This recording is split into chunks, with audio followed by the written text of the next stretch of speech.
Voici la présentation du faux prophète David Ruor sous la rubrique Faux pasteurs africains de notre site Jésus-Christ TV. Cet homme qui est célébré par les chefs d'État et d'autres puissants de la terre est parmi les plus horribles faux prophètes de notre génération.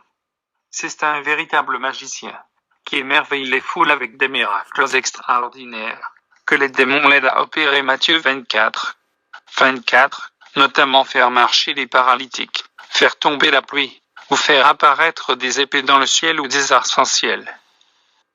Des sources très proches de David Ruor indiquent qu'il est financé par une organisation américaine sataniste dénommée Fondation John Templeton et associée aux Illuminati et autres organisations franc-maçonnes. Il faut souligner en passant que cette fondation finance ou soutient aussi des hauts dirigeants politiques, des leaders religieux, comme le bouddhiste Dalai Lama, et des hommes d'affaires célèbres à travers le monde. De l'aveu de son ancien chauffeur, qui l'a surpris tout nu dans une forêt en train d'invoquer un énorme serpent. David Ruor est un sataniste, et non pas ce serviteur de Christ, que presque tout le monde pense qu'il est. Quelques heures seulement après cette révélation, que David Ruor lui avait fermement interdit de faire, sous peine de mort, la femme du chauffeur le retrouvait mort, les yeux écarquillés, et la bouche grandement ouverte. Traduction de l'article sur le témoignage effroyable du chauffeur du faux prophète David Ruor. Révélation choquante de comment le prophète Ruor adore le gros serpent. Le chauffeur meurt après avoir révélé le secret. L'article suivant est basé sur une histoire qui a mal tourné dans les villages de Kakamega.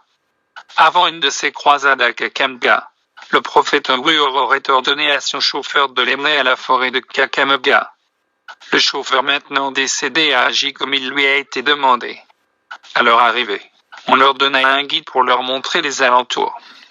Cependant l'homme de Dieu aurait décliné les services du guide, affirmant qu'il allait pour les prières et le Seigneur lui montrerait les alentours de la forêt. Alors le prophète autoproclamé fut seulement en compagnie de son chauffeur dans les extrémités vertes, profondes et sombres de la grande forêt. L'homme de Dieu dit au chauffeur de rester en arrière, comme il devait se rendre plus loin, pour parler avec le Seigneur. Donc c'est exactement ce qu'il fit. Il restait derrière et attendit le retour de son maître. Il attendit pendant 1 heure, puis une autre heure et une autre, le prophète n'apparaissant pas. Alors la conscience du chauffeur commença à l'échauffer. Peut-être qu'il est perdu dans la vaste forêt, j'irai à sa recherche, se dit-il. Alors il partit à sa recherche. Après une longue recherche, le chauffeur trouva le prophète dans la posture la plus invraisemblable qui soit, et dont la révélation lui coûta la vie quelque temps après.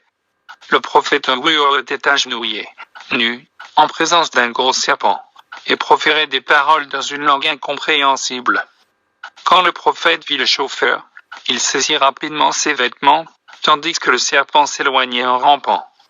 Le prophète Ruor somma son chauffeur de ne jamais révéler ce qu'il venait de voir ce jour-là, sinon ils retournèrent où la croisade se déroulait, et le prophète opéra ses miracles en sauvant les malades, les handicapés et en résolvant tout un tas de différents problèmes dans sa congrégation.